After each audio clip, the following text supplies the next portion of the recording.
Happy 2017, everybody. Yes, the Annus Horribilis of 2016 has left us behind. No Latin on the podcast. We've said this before. Or potty mouths. I don't believe in it. This is Luke.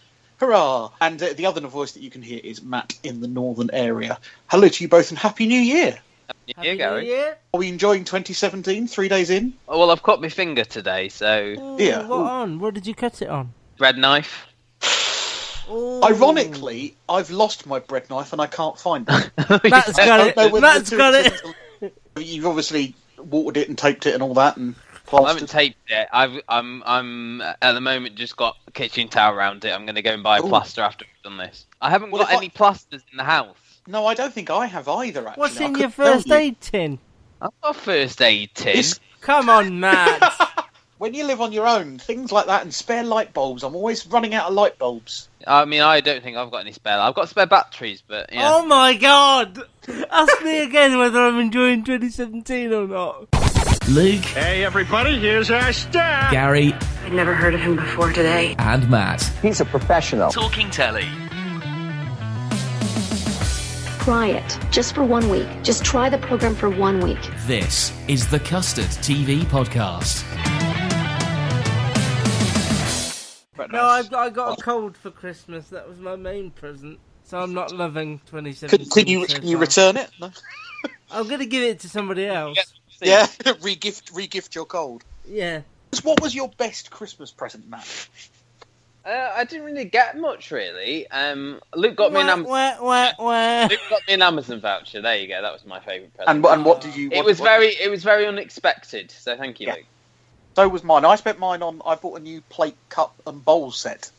Very middle-aged. He's such an enigma. I say treat yourself, and he goes, "Yep." That is what I needed. I was, to that point, Gary. My other presents were bedding and slippers. I got a Christmas jumper, which was great, but then I realised it's a once-a-year wear. I've seen the pictures on Facebook of you with your family and you wearing a Christmas jumper, and then I went back to one of the podcasts and you said, "I don't own a Christmas jumper." It's true. So I think possibly my parents listen to this podcast. Right then and there, there's proof that people do listen to the. If you ever needed proof. That is proof right there. I also don't own a car. Hopefully that will fix itself in a few weeks. And you are yet to meet Danny Minogue. I reckon that somebody will put Matt together a first aid tin after listening to this as well now. I think when you reach 30-something, you're sort of in the socks and clothes. Yeah. Yeah. If you want anything other than that, you really have to kind of like ask for it. And because it's Christmas, you can't go, "Oh no, I don't really want that." You have to sort of go, "Oh, that's nice," even though if you've seen it. It would make it slightly awkward if you opened it and went, "Oh, that's a load of rubbish. Thanks for that." I've never been one to do that, but I've been close. Did we all find plenty to watch over Christmas? I know there was stuff on, but my sister and brother-in-law came up. They stayed Christmas Eve, Christmas Day.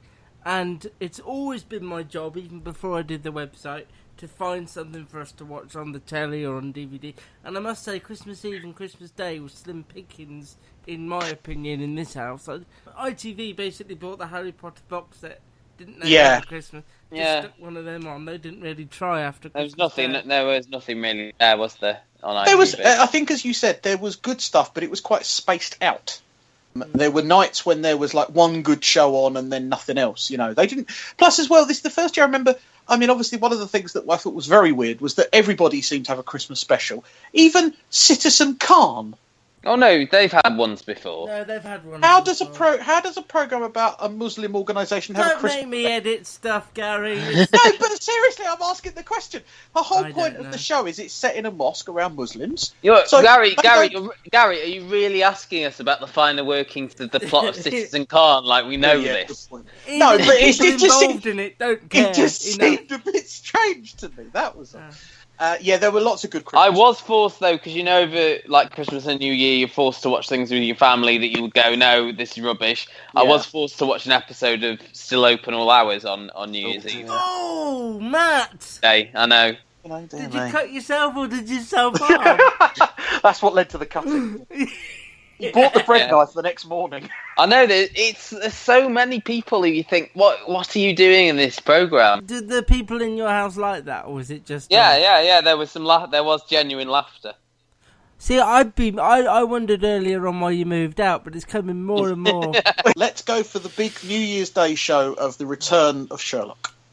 Yes, so Sherlock was on. Well I done. don't know. I mean, as you say, I usually do sort of preambles, but it's kind of hard to do a preamble about Sherlock because there's still people who haven't seen it. I mean, it was about Margaret Thatcher statues, and there was stuff about a boy who died who put himself in the seat of his car. The main body of it then went into Mary's past and her role as an assassin or whatever she did, a special ops agent, and someone and sort of Central Casting's own what's his name, Sacha Darwin, who is in every show ever, was her old partner trying to track her down because he thought that she'd betrayed their team. And then obviously Sherlock tried to solve all the cases, blah, blah, blah, blah, blah. Gary, let's start with you. What did you think? Because I know where Luke's going with this. Confusing, and I think, as we've established, too many plots in one show. Too many. There were too many. I was going to do that. Well, no, but it was. I think this is the overarching thing. I think there was possibly 4 good plots in this episode that they just ran straight through, which just was the first half an hour, 40 minutes of the show was almost painful to watch in the sense of confusing. Like, my head hurt a bit. And I know that that's the style of Sherlock. This is a show you have to pay attention to. And that when it slowed down, and actually we got into, as you say, the Mary plot, and actually even when we got to the bits where it was just her and Martin Freeman, they kind of rushed so much that I really felt so confused and disorientated that I wasn't able to enjoy what was clearly the better part of the show. I think in your review, or certainly in your online stuff, Luke, you always said you never liked her character. Well, You found it superb. No, you never believed her as it. when they revealed in the last episode of the last series that she had this past of being this assassin. You didn't buy that aspect of the character. No, I didn't buy it at all. And then I feel like they haven't done a proper Sherlock episode since the Reichenbach Falls. I think they haven't done anything. They've been stuck in this what way? loop. In what way? Explain that. Explain it. Well, they've just been sort of stuck in this loop of exploring the backstory of all these characters instead of moving it forward. I don't like Amanda Ebbington's character. I don't feel she's been in it long enough to warrant all that long story about it. I just wanted to go back to Sherlock and Watson solving stuff. Yeah. Just. It doesn't But do you one do case? you think that the Mark Gatiss and Stephen Moffat think people want more than that now? They want I think I had more positive response to what I'd written than negative, and I think people do just want. Okay, they want to be challenged. They don't want to be able to figure it out for themselves. The thing is, with Sherlock, though, I will go back to it because there's only 2 more, and I just want it. I want Toby Jones to be good, and I want it to return to its. I mean, he mentioned Moriarty like 13 times in that 90 minutes. We know Andrew Scott's not coming back. He's long gone. You know, it's a show that revels in its own do you past. think, just to play devil's advocate here, do you think that you've got more of an issue with it because you're a TV person, because you know these things that the normal viewer might not be privy to, might think that Moriarty's... But most shows that have done 4 series would be a lot further forward. I feel like it's still stuck somewhere between 2 and 3. Luke, I believe they've got away from... If you go back and watch the first series of Sherlock... And the second, I suppose. It was about the cases. And the problem is that they've chosen not to go back and adapt ones from the original books. They're now writing ones on their own. I think they've got too many good ideas that they're trying to cram in. And I think, unfortunately, some of it is... I would say good ideas is a bit far. Well, lots of ideas. And I think some of the problem is, the success of the show, and B, the success of the actors. They know they're only going to get 2 or 3 episodes a year with these 2 actors. They're in so many other things. I think Martin Freeman was woefully underused in this. Yeah. He gets like 10 lines. What was all that stuff with the woman he met on the bus? Oh, Christ. And I think that something will come back about that. She'll turn out to be evil, won't she? And there'll be possibly. Yeah, possibly. This show is crying out for a proper foil for Sherlock. Not his own brain, not his brother, a proper foil. Sherlock is more like Sheldon from The Big Bang Theory now than he is like Sherlock in my eyes. I think all they do when they try and put him as Godfather at the christening is just sort of point out, oh, he's not normal, he's not like everybody else. When they were walking down the stairs, Watson and Lestrade, and they were talking about the baby, but also talking about Sherlock, that was lifted from the Big Bang Theory, really. I do agree with you.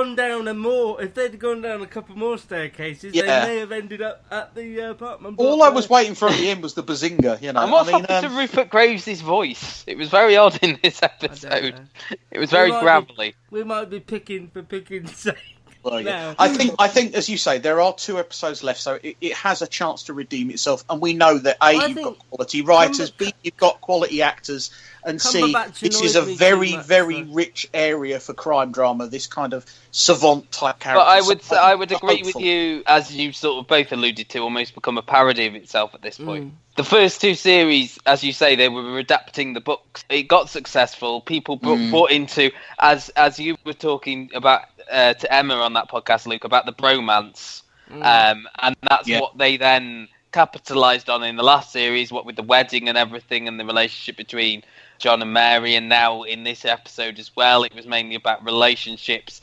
And as you said in your review, Luke, on the website, that you started to get into it when there was that plot about the boy in the car and everything like that, and then you realised, no, hang on, it's not about that at all. It's about these blooming Margaret Thatcher busts and the memory stick. Adapting from a book and starring Toby Jones over 2 nights over Christmas was the excellent Witness for the Prosecution. Oh, sorry, Gary. It was the Witness for the Prosecution. There was a there. The Witness for the Prosecution. I'll tell you for why, because I was reading about this. I'd seen the 1957 film. Heard you? Charles Lawton and Marlene Dietrich, and that is called just Witness for the Prosecution. But Agatha Christie's original book was called The Witness for the Prosecution because that makes all the difference, as you're about to find out. Because she adapted her book from the play without the from the book with the because she wanted it to be different. She changed the ending because, spoiler alert if you haven't seen it, the killer doesn't get his comeuppance in the book, as we saw at the end of The Witness for the Prosecution, which was on TV, whereas in the film and in the play, all that about him killing the heiress and stuff like that was in both in the play as well. But then he reveals to his wife that he's been seeing another woman and they're going off together. So she stabs him in the court and he dies. Having seen both, which did you prefer, Matt? Well, I'm just going to like the preamble for this version where it's basically lad who is sort of married to a Austrian girl